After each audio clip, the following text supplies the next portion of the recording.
Welcome to Esports Go, the only show for your esports news, notes, and highlights. I'm Justin Gillerman. And I'm Matt Brown. We're starting with the Overwatch League and its fourth week of matches. The match of the day featured the strong LA Valiant against the Philadelphia Fusion team that was riding high from a week 3 that included a 5-map victory over the New York Excelsior.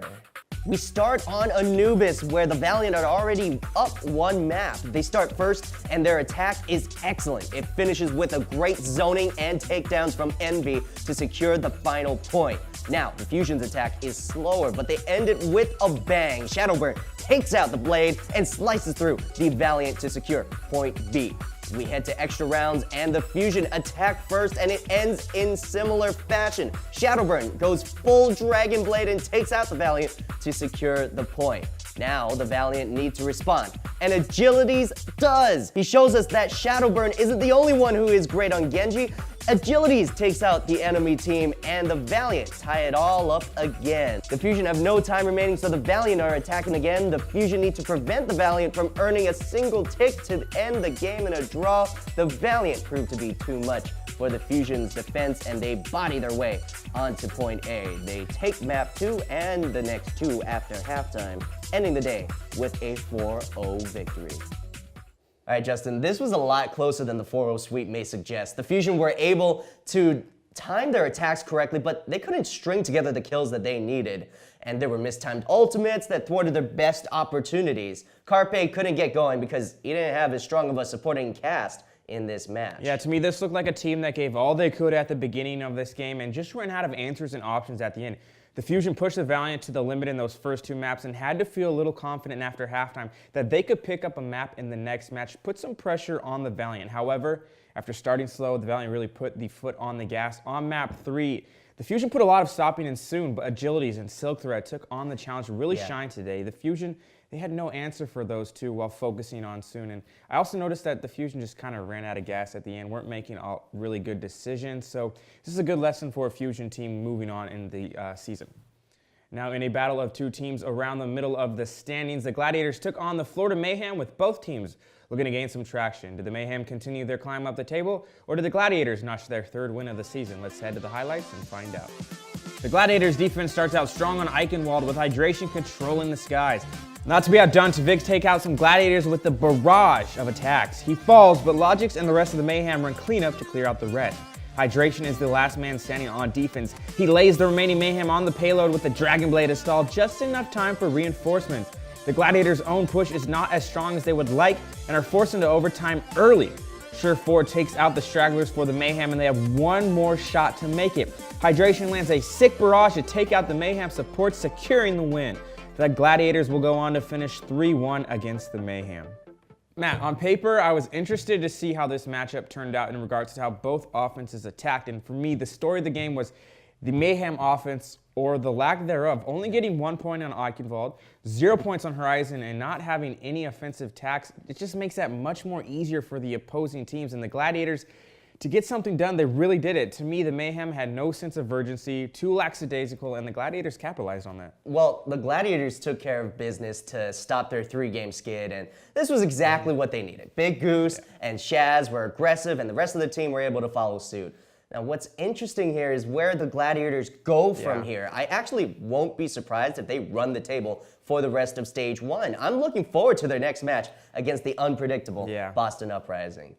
Now, the San Francisco Shock took on the Houston Outlaws in the last match of the day. Houston came in with a 16-map winning streak. That's right, 4 complete sweeps in a row. We start on Oasis. Now, the Outlaws just need 1 more control map win to take map 3, and Jake starts it off strong for the Outlaws, pushing 2 Shock members into the ocean. Look out, Pharaoh. Baby Bay shows some dominant Pharaoh play, though, as well, taking several members of the Fuel to keep control of the point. In the end, miscommunication is what stopped the Outlaws from taking back the point. No one is on, and at the end to contest it, Cool Matt is inches away and Jake is too high in the sky. All tied up, we go to round 3. The Outlaws bring it to 94%, but the Shock take it over and run with it. Baby Bay clears the point, and the Shock take a map from the Outlaws. On Dorado, they need a win here to take it to Lijiang Tower. for a tiebreaker map. The Outlaws defense is too strong though. They cannot push it to the first checkpoint. The Outlaws take the win 3-1. They end their map's 1-in-a-row record at 18. Now Justin, the Shock really gave it their best shot to reverse sweep the Outlaws, but it was not to be. Dante and Baby Bay had some nice offensive moments as they were able to pick off Jake in the third map. When Jake made a big plays as Farah, I loved the answer with San Fran Farah of their own, but Houston was too strong to overcome. The Outlaws can really take the momentum and run with it when they get the chance. They're hard to stop once they get going. So what do you know, the Outlaws map winning streak ends, but that's about the only thing that went wrong or has gone wrong for the Outlaws in the last 3 weeks. We know about Jake and Linkser, but today we saw others step up. Rockets, Clockwork, Muma, heck, the entire team played really strong today, and like you said, the Shock played pretty well. It wasn't like these maps were complete domination. The Shock had their chances, and winning that map 3, you're maybe thinking, can they pull off the reverse sweep like you said, but just right now, Houston's clicking on all cylinders, and it's going to be hard to stop them right now.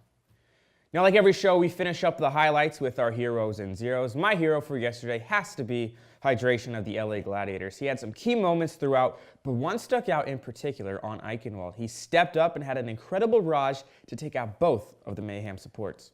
And my hero has to be the one and only Jake of the Houston Outlaws. His name has come up a few times, but he is just so impactful. Especially with Linkser out, Jake helped carry the team to victory against the Shock. And our zero for today is a reminder that you should make sure you look where you step, especially when you're going against a Junkrat. That's right, Justin. All right, we'll take a break here. Watch out for those Junkrat bear traps when you come back here on The Go.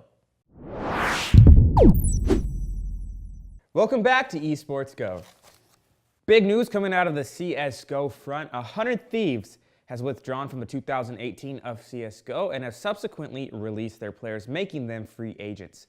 In a statement released to Twitter, the 100 Thieves organization credited roster complications and visa issues as the main reason for dropping out. They said, "We are disappointed that the efforts of 100 Thieves and our CSGO players didn't pay off, but we still want to see these players succeed. Out of respect to the players, we have released them from their contracts and they are now free agents," said the statement.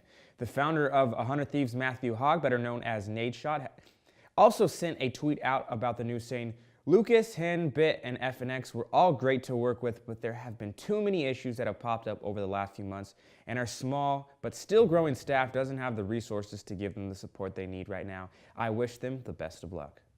SK Gaming has formed a partnership in the European football world. Bundesliga member FC Cologne agreed to join forces with the CSGO powerhouse as both clubs are based in Cologne, Germany. Look for SK FIFA players to don a jersey that features FC Cologne in some way.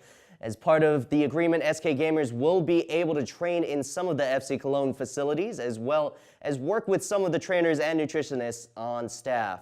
The first joint event to look forward to will be the virtual Bundesliga, which is now a qualifier on the road to the E-World Cup of 2018. SK will have representatives for the tournament in March. Electronic Arts is looking to introduce their pitch in the competitive gaming industry as they plan to expand from their ever-popular sports titles.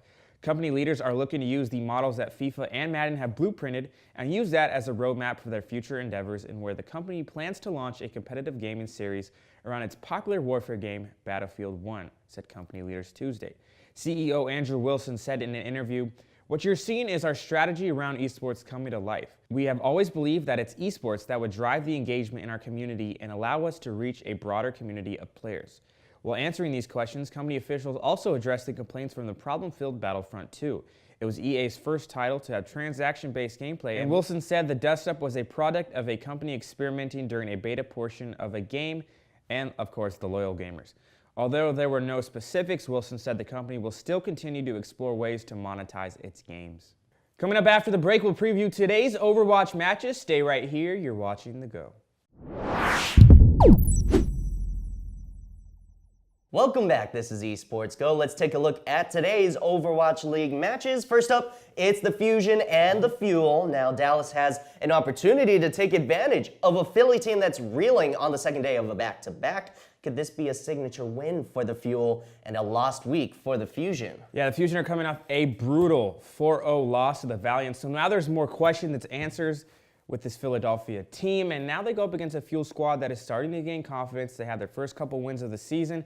Players are finally starting to make their contributions for this team, and a win here by the Fuel and a loss by Fusion may have both these teams getting their seasons turned around, one for the better and one for the not so good. And now the second match of the night, we have two completely different teams. The XL are strong, confident, and have proven that they are the best, while the Dragons, although playing better of late, still looking for their first win. Now, the only XL loss was overlooking a Fusion team. Maybe the Dragons can do the same thing where the XL overlooked. I don't know. That may be true that they could overlook the Dragons, but the XL aren't playing the Dynasty this week. And seeing as Blizzard just now decided that the tiebreaker isn't head-to-head, but total maps won, the XL have some ground to make up to catch the team that they had dominated last week. So look for the XL to put their foot on the gas pedal and not let up until they've won 4-0. Finally, Justin, we've got the Dynasty coming off a tough loss to the XL, that aforementioned loss, and the London Spitfire, who inexplicably lost to the Boston Uprising. So both teams are looking to find their winning form again. That they are, Map. There's no shame for the Dynasty losing to the best team in the league, no matter what that dumb tiebreaker rule is. But the Spitfire should be better. You've got two of the best Korean teams coming together to form this super team. Maybe their loss against the Mayhem was a mirage, but a loss here tells them they're not quite up to that top tier, and with the Outlaws right on their heels, you start to wonder if they can right the ship and stay in that top 3.